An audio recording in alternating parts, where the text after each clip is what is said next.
close the assembly out, I'm going to hand it over to Jake.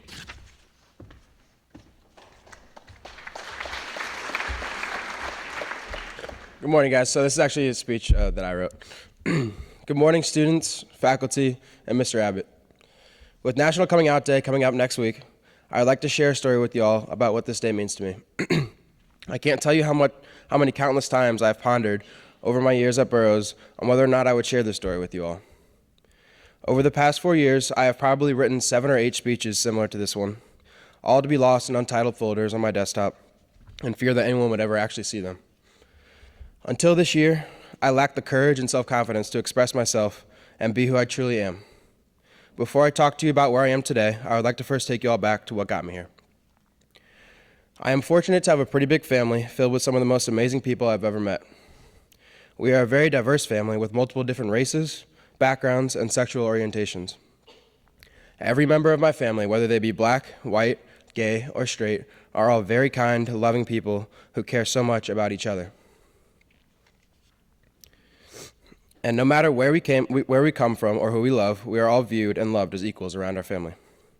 I knew that once I came out, I would still be loved and accepted by my family, and nothing would change with them. What I was not so sure about was how the rest of the community, such as my friends, teammates, and teachers, and the general public would treat me. Since 7th grade, I've always heard comments such as, "That's so gay," everywhere in my community and around all kinds of media, and I feared that if I were to come out, the same things would be said about me behind my back. So when I came to Burroughs, I made sure that I would try and be as manly and straight as possible. I put on a mask, shielding myself from the outside world, knowing that I was living a lie. But I couldn't fathom the idea of coming out because of the hate that I would receive. Hiding from who I was put a tremendous amount of stress on me at such a young age, and only got worse as the years went by. Imagine going to school every day and playing an act so that nobody knew who you truly were. I felt as though I needed to work twice as hard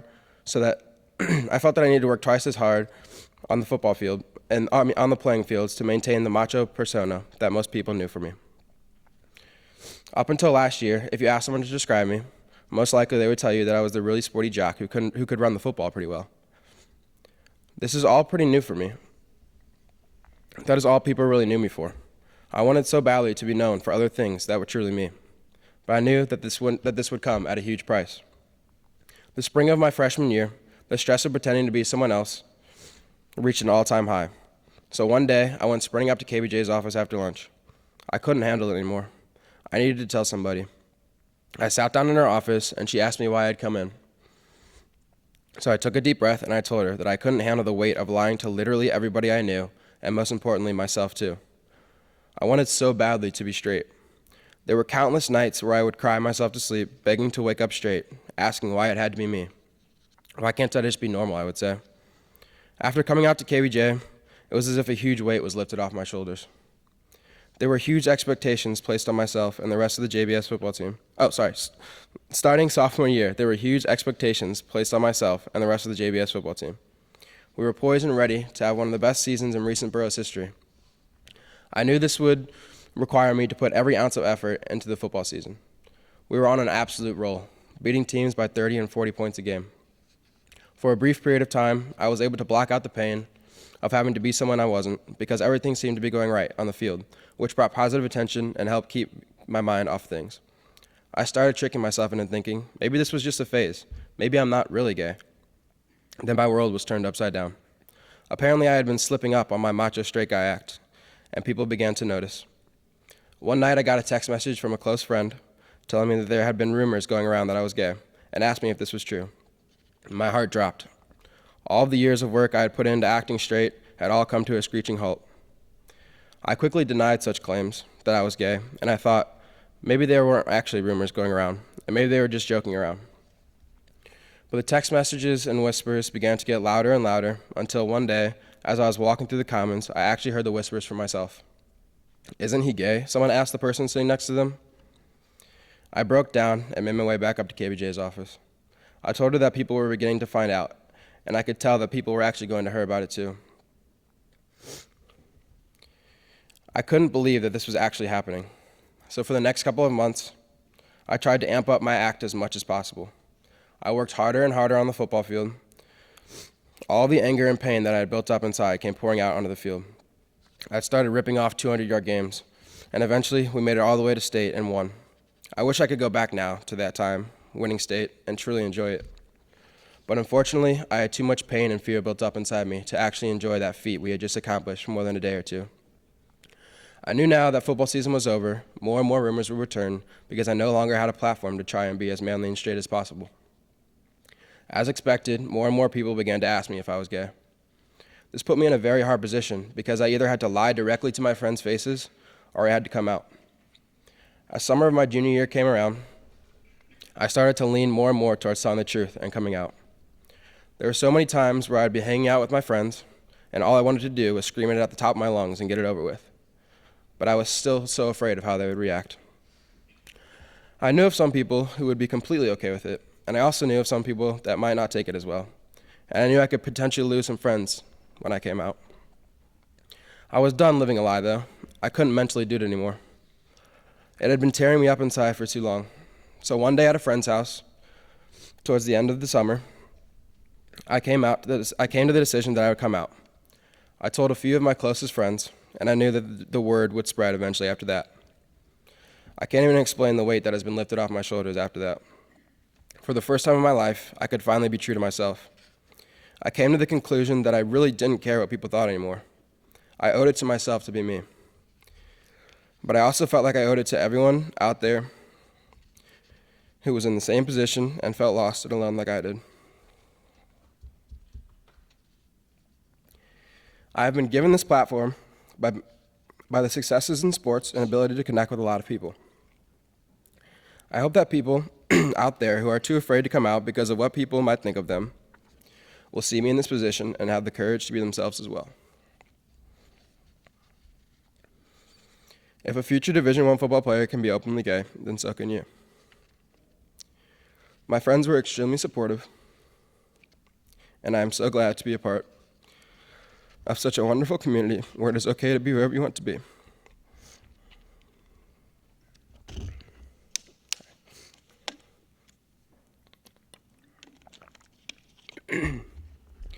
So to anyone who is out there today that feels like they are unable to be themselves because they are worried of what other people will think of them, or they are unsure if they will be accepted in this community, I want to let you know that I am with you in your corner.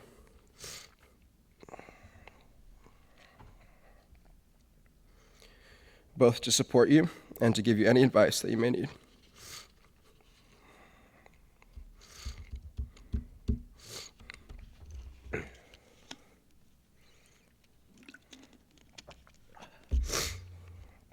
Trust me, I know it's hard.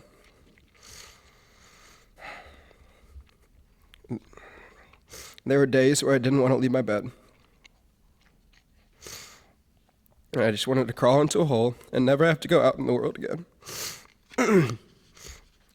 But you are strong.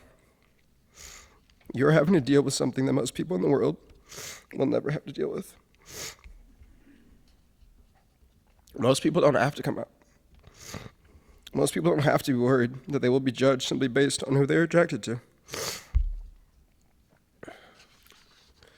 I believe that everything happens for a reason. And I believe that you have been given this gift to share your story with the world, so that generations that come after us do not have to be in the same worries that we have to deal with today. If you can find the courage and strength to be true to yourself, I believe that you can make a big difference just by being yourself. Show everyone that it's okay to be who you want to be, to love who you want to love. Nothing ever changes without people showing that it is okay to be different. I can't stand up here and tell you that it's been an easy road since coming out.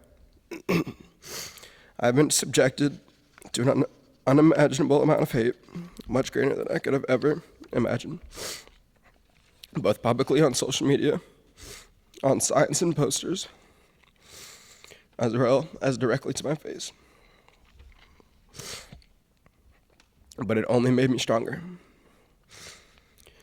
I will continue to be true to myself, no matter how much hate I get from people, because that is the only way anything will ever change. I believe that I have been challenged with this to make a difference in this world. and I will continue to do everything in my power to make it okay to be yourself. I hope that one day people won't have to come out the same way straight people don't have to come out.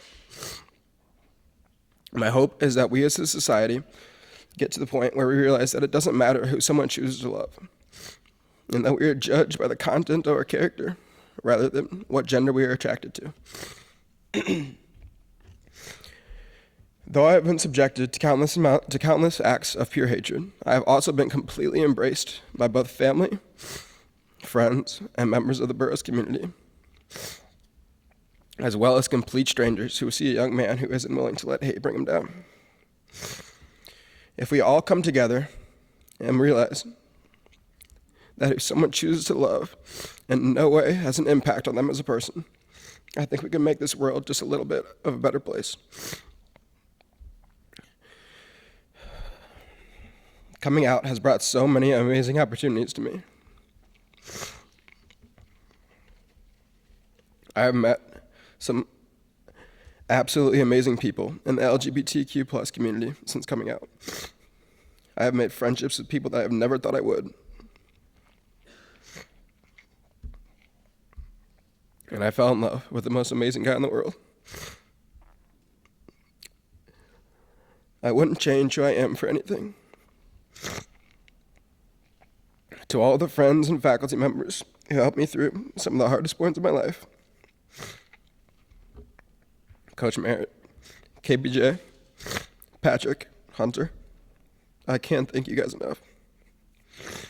Without a support system like you guys, I don't know if I'd be up here today. This world needs more people like you guys in it, to be there for people and to let them know that everything is going to be okay. So in the spirit of this National Coming Out Day coming up, I hope that I've showed you all that it is perfectly okay to be yourself,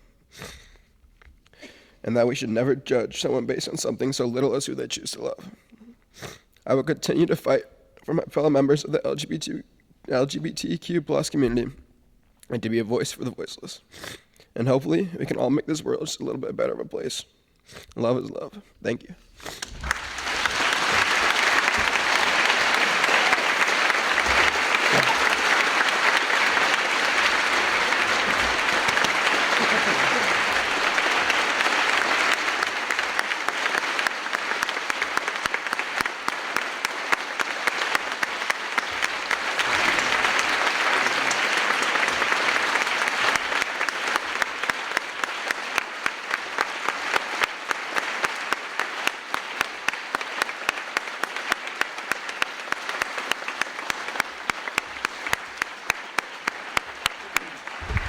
Thank you, Jake. Have a great blue and gold. It's a Y-Day schedule. Have a great weekend.